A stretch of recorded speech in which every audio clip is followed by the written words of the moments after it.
राधे राधे गुरुजी। जी गुरुजी, मेरा ये प्रश्न है, जैसे जब मैं यंग एज में थी ना तो बहुत सहन शक्ति थी, लेकिन अब मैं 50 के करीब पहुंच चुकी हूँ तो सहन शक्ति बहुत कम होती जा रही है। कहाँ चली गई जी? कहाँ चली गई? वही मैं ढूंढ रही हूँ कहाँ चली गई। और छोटी छोटी बातों पे क्रोध आ जाता है, जैसे बर्दाश्त नहीं कर पाते हैं, बहुत जल्दी क्रोध आ जाता है, तो उसको कैसे हम कंट्रोल करें? ये आपका दोष नहीं है, ये उम्र का, बढ़ती हुई उम्र का। इस उम्र में लगभग लोग ऐसे ही होते हैं, चिड़चिड़े हो जाते हैं जी। जरा जरा। अब देखो ना, बूढ़ी बूढ़ी स्त्रियां कहते हैं ना, रस्सी जल गई पर, वही बात है। जैसे आप और बूढ़ी होगी और आपका गुस्सा बढ़ेगा। मैं वही नहीं होना चाहती हूँ। तो फिर आपको एक उपाय बताता हूँ। आप नित्य प्रति सत्संग करिए। और आज की कथा में हमने क्या बोला कि कर्ता मैं नहीं हूं, कर्ता भगवान है जी। आपको ये चिड़चिड़ा इसलिए आता है क्योंकि आपने स्वयं को कर्ता मान लिया कि मैं करता हूं, मैं करती हूं, मैंने किया। आप ये मत सोचो कि मैं हूं, आप ये सोचो कि सब कुछ भगवान का है। और अपने आप को बिल्कुल जैसे सरेंडर, आतंकवादी कोई मुस्लिम है वो क्या करता, पुलिस के आगे सरेंडर कर देता। अपने को भी ईश्वर के आगे बिल्कुल सरेंडर कर दीजिए। जब आप सरेंडर कर देंगे तो आपके अंदर क्रोध खत्म हो जाएगा। क्रोध आने की दो वजह होती है। गुस्सा इसलिए आता है कि पहला तो आपको अभिमान है कि मैं करती हूँ, अभी तक मेरा इस घर में दबदबा था, वो आए बहुएं आई तो मैं थोड़ा कम हो गया। नहीं गुरुजी, ये है कभी मैं वाली तो मेरी भावना ही नहीं रही। फिर दूसरा क्या है? दूसरा तो अभिमान आने की दूसरी वजह ये है जी। पहली वजह तो ये है कि हम स्वयं को कर्ता मान लेते हैं, अभिमान हो जाता है, इसलिए हमें क्रोध आता है। दूसरा ये है, क्रोध आने की सबसे मूल वजह कि हमारे भीतर सहनशीलता बिल्कुल नहीं है। अब जैसे आपकी बीमारी यही है कि आपके अंदर सहनशीलता नहीं, आपने बताया ही।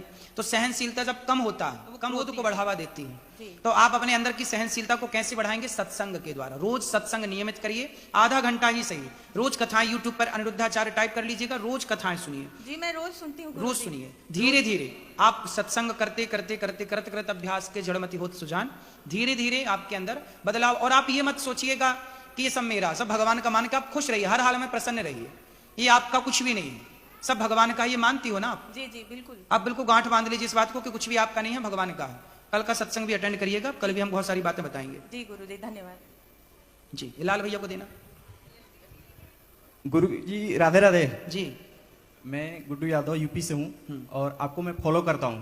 आपका जब सत्संग सुनता हूँ तो मुझे एनर्जी मिलती है और ऊर्जा मिलता है। तो मैं आपसे ये बोलना चाह रहा हूँ कि मैं कुछ काम करता हूँ तो कुछ लोग होते हैं जो अच्छे बोलते हैं, कुछ लोग होते हैं जो मेरे को कमेंट पास करते हैं। तो उस चीज के लिए मैं अपने को कैसे इंप्रूवमेंट कर सकता हूँ?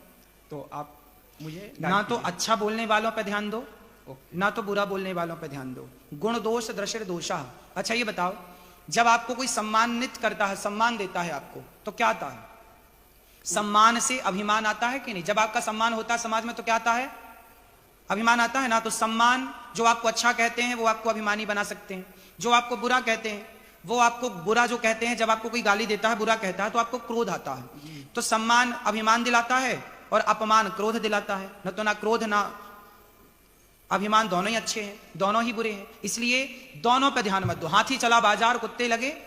हाथी चलता है ना तो कुछ लोग आरती उतारते हैं हाथी की, लेकिन कुछ कुत्ते भौंकते हैं। तो हाथी ना आरती उतारने वालों को ध्यान देता है ना भौंकने वालों को। इसलिए आप करते, गीता में यही तो कहा, कर्मण्येवाधिकार से, तू कर्म करता चल, चल अच्छाई बुराई छोड़, बस करता चल, अच्छा काम करता चल। अपने आप सफल होते चले जाओगे। जो अच्छे हैं, बुरे लोगों को बिल्कुल इग्नोर करते चलो, ध्यान मत दो। गुरुजी मुझे गुस्सा बहुत आता है।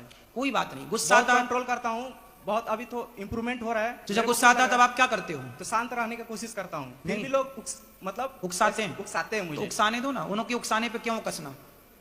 ठीक है, गुस्सा आपका है, कंट्रोल भी आपको करना है। गाड़ी जो चलाता है ना, ब्रेक उसी के पास होता है, वही तो ब्रेक दबाएगा। गाड़ी आप चला रहे हो तो ब्रेक मैं नहीं दबा सकता। उसी प्रकार शरीर आपकी गाड़ी है और क्रोध को कंट्रोल करने का एक्सीलेटर भी ईश्वर ने आपके हाथ में दिया। कंट्रोल करना है आपको। कैसे करेंगे? विवेक से। सत्संग किया करो, ये सब चीजें आएंगी। ठीक है, चलो ये मैया को दे दो आगे वाली। Thank you. खुश रहिए।